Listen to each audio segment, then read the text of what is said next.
आप देख रहे हैं इंडिया टाउन न्यूज, भारत की बात। नमस्कार, आप देख रहे हैं इंडिया टाउन न्यूज। मैं हूं आपके साथ संजना कुशवाहा। स्वागत है आपका हमारे खास बुलेटिन मध्य प्रदेश की खबरों में, जहां हम आपको मध्य प्रदेश की महत्वपूर्ण खबरों से रूबरू कराएंगे। तो चलिए बुलेटिन की शुरुआत करने से पहले एक नजर डालते हैं आज के हेडलाइंस पर। शिवपुरी में बीओ ऑफिस में लूट का खेल किया, 1 करोड़ का घपला, परिजनों को भेजा ट्रांसफर का रकम।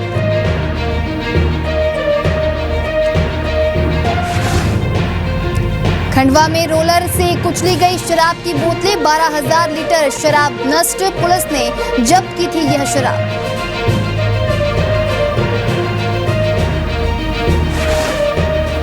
रीवा में जय डेयरी में फिर छापा, खाद्य विभाग के लिए सैंपल लिए गए, कार्रवाई का आता पता नहीं। सीहोर में आतंक पर बिफरे पंडित प्रदीप मिश्रा, कहा शास्त्र के साथ रखे शस्त्र भी, सांसदों को डाल दो घाटी में।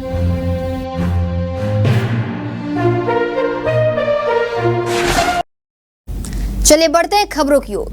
बड़वानी से राज्यसभा सांसद डॉक्टर सुमेर सिंह सोलंकी के मीडिया हैंडलर महेंद्र भाटी का अब तक कोई सुराग नहीं मिल पाया है। नर्मदा नदी में एसडीआरएफ के जवान और गोताखोर लगातार रेस्क्यू ऑपरेशन चला रहे हैं। इसी बीच प्रशासन पर लापरवाही का आरोप लगाते हुए परिजनों ने बीती देर शाम नर्मदा नदी के पुल पर चक्का जाम कर दिया। महेंद्र भाटी बुधवार सुबह से लापता है। महेंद्र ने फेसबुक पर एक पोस्ट लिखी और फिर गायब हो गया। बड़वानी के करीब कसरावद स्थित नर्मदा नदी के बड़े पुल पर उसकी मोटरसाइकिल और चप्पल बरामद हुए थे, जिससे आशंका जताई जा रही है कि महेंद्र ने नर्मदा नदी में छलांग लगा दी है। पुलिस, एसडीआरएफ के जवान और परिजन उसकी तलाश में जुटे हुए हैं। देर शाम परिजनों ने महेंद्र की खोजबीन में प्रशासन पर लापरवाही बरतने के आरोप लगाते हुए पुल पर चक्का जाम कर दिया। महेंद्र के परिजनों का कहना था कि सुबह से शाम हो गई, लेकिन कोई भी प्रशासनिक अधिकारी यहां नहीं पहुंचा। सूचना मिलते ही एसडीओपी और टीआई पुलिस बल के साथ मौके पर पहुंचे और परिजनों को समझाइश दी, जिसके बाद चक्का जाम खत्म किया गया। यहाँ पे जाम का मकसद कुछ भी नहीं है। हमारा बस यही प्रशासन से एक ही कहना है, आप यहाँ पे आओ, आप यहाँ पे देखो। हमारे पास सुबह से लेकर शाम तक में लोग बोल रहे हैं, लाइव आया हूँ मैंने खुद ने बोला है, एनडीआरएफ की टीम आई है, एनडीआरएफ के नाम पे कोई भी नहीं आया है यहाँ पे, न प्रशासन आया, न एसपी आया, न कलेक्टर आया। अगर एक बार भी अगर एसपी साहब आके यहाँ पे अगर राउंड मार जाते तो उनके साथ में कम से कम 5 गाड़ियां आती है। 5 गाड़ियां जब आती है ना, तो यहाँ पे नीचे के साइड में जो काम कर रहे हैं वो व्यवस्थित उनका काम करते, 3 घंटे के अंदर अगर वो चाहेंगे तो बॉडी निकाल के दे देंगे। अगर उनकी इच्छा हुई तो एक जन घूम रहा है उधर, एक जन घूम रहा है इधर। इधर मामला सिर्फ ये है कि वो निसरपुर थाना है, इधर मामला ये है कि सिर्फ ये वाला बड़वानी थाना है। अब ये 2 जिलों में इधर की साइड माथा बच्ची में आम आदमी परेशान हो रहा है, आम आदमी वाली दिक्कत है, और वो आम आदमी के चक्कर में हम यहाँ पे खड़े हुए भी है। बात सुबह से खड़े हैं 10 बजे 9:51 पे मैसेज आया था, 10:15 बजे 10:16 पे मेरा भाई, मैं, हम सब लोग टोटल पूरे परिवार वाले आ गए। सिर्फ घूमने के लिए यहाँ पे प्रशासन वाले आए थे उतनी देर, उसके बाद में जाकर अभी तक दिन भर से भूखे प्यासे यहाँ पर है, कोई देखने के लिए नहीं आ रहा। आधा किलोमीटर इधर कहीं पे पानी वगैरह कुछ भी नहीं है, फिर भी यहाँ पे बैठे। कारण क्या है? भाई को लेके जाएंगे। छतरपुर की खबर है, जहां छतरपुर कलेक्टर पार्थ जायसवाल ने बिजावर अनुभाग के ग्राम अनगौर में कुंवरपुर तालाब एवं भरतोली गांव की आंगनबाड़ी केंद्र और गुलगंज गेहूं खरीदी केंद्र का निरीक्षण किया। वहीं गोदाम में रखे गेहूं की जांच की और बिना छने गेहूं की बोरियां देख केंद्र प्रभारी को फटकार लगाई। कलेक्टर ने गेहूं की बोरियों का वजन भी कराया। बोरियों का 50 किलो से कम वजन पाए जाने पर कार्रवाई के निर्देश दिए। उपार्जन केंद्रों में बारदाना उपलब्ध नहीं कराने पर नान के डीएम पर कार्रवाई करने के निर्देश दिए गए हैं। गुलगंज के उपार्जन केंद्र में हमने निरीक्षण किया है उपार्जन केंद्र की समिति को, और साथ ही साथ जो नागरिक आपूर्ति निगम वेयर हाउसिंग के कर्मचारी को निर्देशित किया है कि किसानों को बाकायदा उपार्जन का उनका सही मूल्य मिले, गेहूं में किसी प्रकार की इम्प्योरिटी ना हो, और जल्द से जल्द किसानों को उपार्जित गेहूं है वेयर हाउसिंग को पहुँचे, ताकि किसानों को भुगतान समय सीमा में हो सके। आपके पास और कौन सा निरीक्षण किया? इसके अलावा हम लोगों ने ग्राम पंचायत में आंगनबाड़ी का निरीक्षण किया है।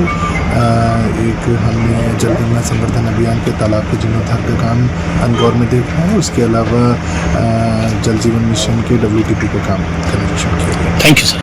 नरसिंहपुर जिले के गोटे गांव की बालाजी कॉलोनी में सामाजिक तत्वों ने विवाह समारोह में आगजनी की घटना को अंजाम दिया है। बता दें, बदमाशों ने एक बाइक टेंट में आग लगा दी। वहीं पीड़ित परिवार को लगभग 2.5 लाख रुपए का नुकसान हुआ है।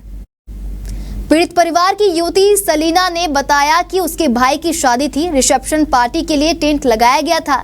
देर रात बारात से लौटकर परिवार के लोग सो रहे थे। इसी दौरान किसी ने आग लगा दी, जिससे बाइक और टेंट का सामान जल के राख हो गया। युवती ने बताया कि बालाजी कॉलोनी में असामाजिक तत्वों और शराबखोरों का जमावड़ा लगा रहता है। किसी ने जानबूझकर घटना को अंजाम दिया है। घटना की शिकायत थाने में की गई है। रात को हम लोग शादी से लौटे थे तो फिर हम लोग अंदर सोने चले गए 12 बजे। ये बात 1 बजे के बाद की हैगी। आगे लग गई, किसी ने लगाई गई है और आगे लगी नहीं है। ये किसी ने गोढ़ाई में या जैसे भी लगाई गई है। गाड़ी भी और 1.5 से 2 लाख हम लोग का नुकसान हुआ। पूरा टेंट, कुर्सी उर्सी वगैरह सब कुछ जल गई है। क्या कार्यक्रम होना था? शादी थी भाई की। आज पार्टी है, वलीमा रिसेप्शन है आज हमारे यहाँ। कितने का नुकसान हुआ? 1.5 से 2 लाख का नुकसान हो चुका है। शिकायत की है आपने? जी, रिपोर्ट भी की है और अभी भाई और मम्मी थाने में ही है। हाँ, शादी थी, आज उनको रिसेप्शन थे। रात में बारात लौट आई उनकी और कल रात में अज्ञात लोगों ने इनकी बाइक जला दी और हमारे घर में से सटक खींच के वो में आग लगा के हमारे घर के अंदर कोशिश कर रहे थे भी डालने की।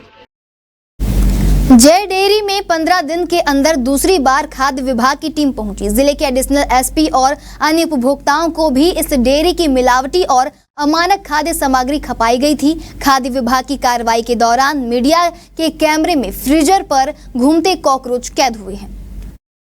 अतिरिक्त पुलिस अधीक्षक और अन्य उपभोक्ताओं की शिकायत के बाद 15 दिन के अंदर दूसरी बार खाद्य विभाग की टीम ने जय डेयरी से सैंपल लिए हैं। कार्रवाई के दौरान जय डेयरी की मिठाइयों के फ्रीजर में कॉकरोच भी घूमते हुए कैमरे में कैद हुए हैं। खाद्य विभाग की टीम जय डेयरी से दूध, दही, पनीर और अन्य खाद्य पदार्थों के सैंपल लिए हैं। जय डेयरी तब चर्चा में आई थी जब अतिरिक्त पुलिस अधीक्षक को जय डेयरी के संचालक ने बदबूदार रसमलाई दी थी।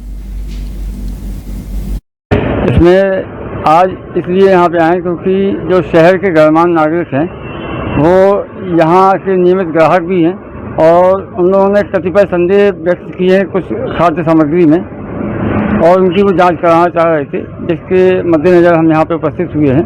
और जो गणमान्य नागरिक हैं उनकी मंशा अनुसार जो मुख्य खाद्य पदार्थ यहाँ बिकते हैं, पनीर, दही और रसमलाई और एक खाद्य पदार्थ दूध, उनको शंका है यहाँ पे कि इन खाद्य पदार्थों में कुछ न कुछ मिलावट होती है। तो उनके नमूने लेने के लिए उनके द्वारा हमसे बार बार हमारे ऑफिस में और हमारे वरिष्ठ अधिकारियों से लगातार मांग की जा रही थी। उसी क्रम में वरिष्ठ अधिकारियों द्वारा निर्देशित किए जाने के बाद हम यहाँ पे कार्रवाई। सीहोर के अंतर्राष्ट्रीय कथावाचक पंडित प्रदीप मिश्रा पहलगाम के आतंकी हमले और पश्चिम बंगाल में हिंदुओं पर अत्याचार को लेकर अब उबल पड़े हैं। उन्होंने हिंदुओं से अपने घर में शस्त्र रखने की सलाह दी और कहा कि वक्फ बिल पर शोर मचाने वाले 200 हिंदू सांसदों को कश्मीर घाटी में डाल देना चाहिए। बिहार के मधेपुरा बिहार में कथा के दौरान पंडित प्रदीप मिश्रा ने कहा कि पहलगाम की घटना दुखद है। आतंकियों द्वारा धर्म पूछा जा रहा है, हिंदू है तो उसे गोली मारी जा रही है। बंगाल में हिंदू को घर से निकालकर गोली मारी जा रही है। संसद भवन में विपक्ष के 200 हिंदू सांसद रात भर वक्फ बिल पर बहस करते रहे। यह हिंदू के नाम पर कलंक है। इन सभी सांसदों को ले जाकर कश्मीर घाटी में डाल देना चाहिए। पंडित मिश्रा ने कहा कि हिंदुओं के घरों में शास्त्र हो ना हो पर शस्त्र जरूर होना चाहिए। हर हिंदू को शस्त्र चलाना आना चाहिए। हमारे सनातन धर्म का कोई भी देवता बिना शस्त्र के नहीं है, तो हमारा घर भी बिना शस्त्र के नहीं होना चाहिए।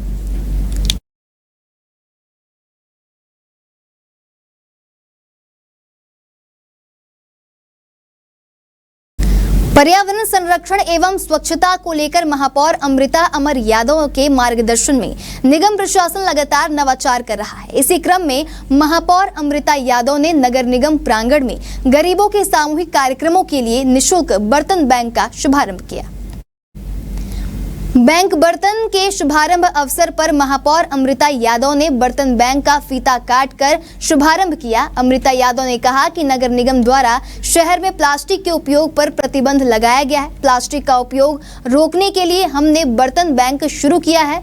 गरीब परिवारों के शादी समारोह एवं अन्य कार्यक्रमों के लिए बर्तन बैंक से निःशुल्क बर्तन दिए जाएंगे। सिंगल यूज़ प्लास्टिक का उपयोग हो रहा है, उस पर हम कैसे नियंत्रण पा सकते हैं। और कहीं ना कहीं आप देख रहे होंगे कि हमेशा उसकी मुहिम भी चलती रहती है कि सिंगल यूज़ प्लास्टिक का उपयोग ना करें, समझाइश भी दी जाती है। इसमें हमने एक प्रयास किया है कि हम जो शादी ब्याह या कुछ प्रोग्राम्स रहते हैं छोटे मोटे घरों में, उनमें जो सिंगल यूज़ प्लास्टिक का यूज़ होता है उसको हम कैसे रोक सकते हैं। तो उसके लिए ये बर्तन बैंक की शुरुआत की गई है। तो इससे ये होगा कि जो सिंगल यूज़ प्लास्टिक है वो कम यूज़ होगा। कम क्या, शायद यदि हम इसमें सफल रहे आगे तक बहुत अच्छे से हम इसको कर पाए। राजगढ़ जिले के जीरापुर नगर के खिलचीपुर नाके पर मुस्लिम जमात के लोगों ने आतंकवाद का पुतला दहन किया। पहलगाम के आतंकी हमले के विरोध में यह कदम उठाया गया है। इमामों ने कहा कि इस्लाम अमन पसंद महजब है जिसमें आतंकवाद की कोई जगह नहीं है। पूरी मुस्लिम बिरादरी पीड़ित परिवारों के साथ कंधे से कंधा मिलाकर खड़ी है और हुकूमत से भी पुरजोर अपील करती है कि हुकूमत मुजरिमों को गिरफ्तार करके फांसी की सजा दे।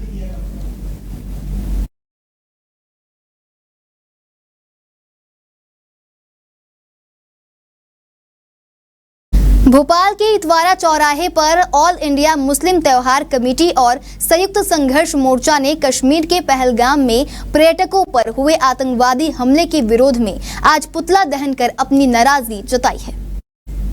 संयुक्त संघर्ष मोर्चा के अध्यक्ष और ऑल इंडिया मुस्लिम त्योहार कमेटी के संरक्षक शमशुल हसन ने कहा कि यह केवल हमारी नहीं बल्कि संपूर्ण भारत के मुसलमानों की आवाज है। देश की जनता प्रधानमंत्री के साथ है, वे आदेश दे हम पाकिस्तान में जाकर लड़ने को तैयार हैं।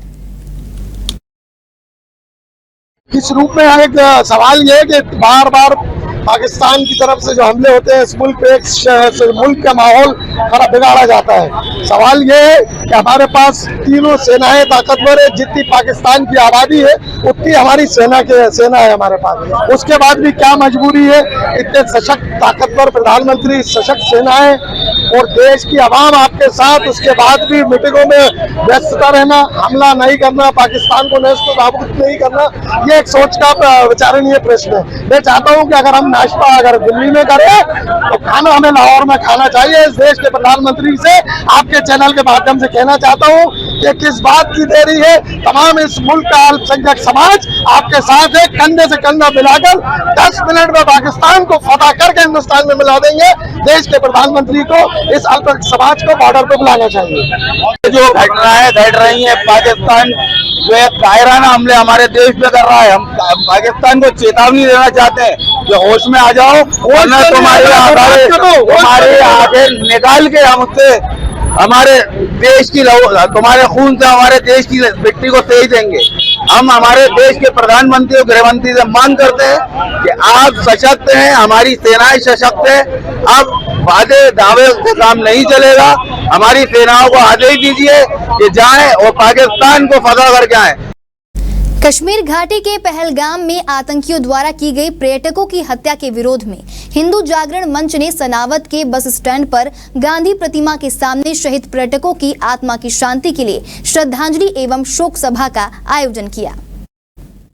संगठन के नीलेश वर्मा ने नायब तहसीलदार किशोर कुशवाहा व थाना प्रभारी टीआई रामेश्वर ठाकुर को राष्ट्रपति के नाम ज्ञापन सौंपा। ज्ञापन में आतंकवादी हमले की घोर निंदा की गई एवं कश्मीर में राष्ट्रपति शासन लगाने व एक बार फिर सर्जिकल स्ट्राइक करने की मांग उठाई गई है। भारत माता की जय और पाकिस्तान मुर्दाबाद के नारों के साथ पाकिस्तान का पुतला भी जलाया गया। हिंदू जागरण मंच ने आह्वान किया था कि जो पहलगाम के अंदर निर्दोष टूरिस्टों को मारा गया है वो बहुत ही निंदनीय है। हम उनके परिवार के प्रति संवेदना व्यक्त करते हैं और माननीय प्रधानमंत्री से, राष्ट्रपति से आग्रह करते हैं कि आप एक और सर्जिकल स्ट्राइक करें और उनके घर में घुस कर उनको गोलियों से भुना जाए। आज क्या क्या कार्यक्रम किए हैं आपने बस स्टैंड पर? पूरी नगर की जनता के साथ में जागरण मंच ने यहाँ पे श्रद्धांजलि सभा का आयोजन किया। मौन 2 मिनट का मौन रखा और श्रद्धांजलि दी। जम्मू कश्मीर के पहलगाम में आतंकवादियों द्वारा किए गए नरसंहार का रीवा में भी पुरजोर विरोध किया गया, जहां भारतीय जनता पार्टी द्वारा पाकिस्तान और आतंकवाद का पुतला दहन किया गया। वहीं कांग्रेस पार्टी ने कैंडल जलाकर मृतकों को श्रद्धांजलि दी। जम्मू कश्मीर के पहलगाम में हुए आतंकी हमले को लेकर देशवासियों में काफी नाराजगी है और हर जगह इस घटना को लेकर विरोध प्रदर्शन किया जा रहा है। रीवा में भी विरोध देखने को मिला। शहर के शिल्पी प्लाजा में भाजपा के विरोध में पाकिस्तान मुर्दाबाद का नारा लगाते हुए पाकिस्तान और आतंकवाद का पुतला दहन कर जमकर नारेबाजी की गई। वहीं कांग्रेस पार्टी द्वारा कैंडल जलाकर आतंकी हमले में मारे गए लोगों को श्रद्धांजलि दी गई और इस घटना की कड़ी निंदा की गई। निश्चित तौर पे जम्मू कश्मीर के पहलगाम में जिस प्रकार सैलानियों के साथ उनके आधार कार्ड को देखकर धर्म के आधार पर उनकी नृशंस हत्या की गई, इसकी हम कटु आलोचना करते हैं और भर्त्सना करते हैं, निंदा करते हैं। और आतंकवाद किसी भी मायने में किसी भी राष्ट्र को स्वीकार नहीं है। आज पूरा विश्व जिस प्रकार आतंकवाद की सफाया के लिए लगा है और भारत में भी माननीय नरेंद्र मोदी जी के नेतृत्व में आतंकवाद की जड़ें लगभग समाप्त हो चुकी थी, लेकिन ये जम्मू कश्मीर के धारा 370 समाप्ति के बाद जिस प्रकार जम्मू कश्मीर पूरे हिंदुस्तान की तरह विकास में अग्रणी हो रहा था, जिन बच्चों के हाथ में पत्थर हुआ करते थे उनके हाथ में आज टैबलेट्स हैं, ये सब देख के आतंकवादियों को लगा कि हमारी जड़ें अब कश्मीर से साफ होने वाली हैं। और पड़ोसी मुल्क के लोगों ने इन सबको देखते हुए कि जम्मू कश्मीर तो हमसे अब हाथ से निकल चुका है, बल्कि उनके राष्ट्र के अंदर भी आज वो भारत से मिलने के लिए आतुर है। इन सारी बातों को देखकर आतंकवादियों ने ये जो घिनौना कृत्य किया है, जिसका आज पूरा विश्व निंदा कर रहा, उसी तारतम्य में आज हम लोग भी उस घटना की निंदा करते हैं। पहलगाम में बहुत ही दुखद घटना हुई और वहाँ पर हमारे देश के और विदेश के भी पर्यटक जम्मू कश्मीर में पहलगाम में गए हुए थे। आतंकवादियों ने जिस तरह से वहाँ पर नृशंस हत्या 27 लोगों की हत्या कर दी गई, निश्चित रूप से बहुत ही दुखद है। उनकी आत्मा शांति के लिए हम लोगों ने, कांग्रेस पार्टी ने आज यहाँ पर कैंडल जलाकर उनके लिए श्रद्धांजलि अर्पित किया है। और निश्चित रूप से देश के अंदर इस तरह का, अगर हमारा देश है, सब स्वतंत्र है और अपने हिसाब से, और वो तो स्वर्ग कहे जाने वाली जगह है और जिसे निश्चित रूप से प्रचारित किया गया था कि आतंकवादी वहाँ से ख़त्म हो चुके हैं। अब तो शूटिंगें भी होने लगी हैं, सारी चीज़ें हैं और इसी विश्वास को मानते हुए लोगों ने वहाँ पर जाना शुरू कर दिया था। और जो घटना इस तरह से घटी, निश्चित रूप से भर्त्सना कांग्रेस पार्टी करती है और कांग्रेस पार्टी या पूरा देश कहिए सरकार के साथ में है कि आप आतंकवादियों को खत्म करिए। हमारे खास बुलेटिन मध्य प्रदेश की खबरों में फिलहाल इतना ही। तमाम खबरों के लिए बने रहिए इंडिया टाउन न्यूज के साथ। नमस्कार। आप देख रहे हैं इंडिया टाउन न्यूज, भारत की बात।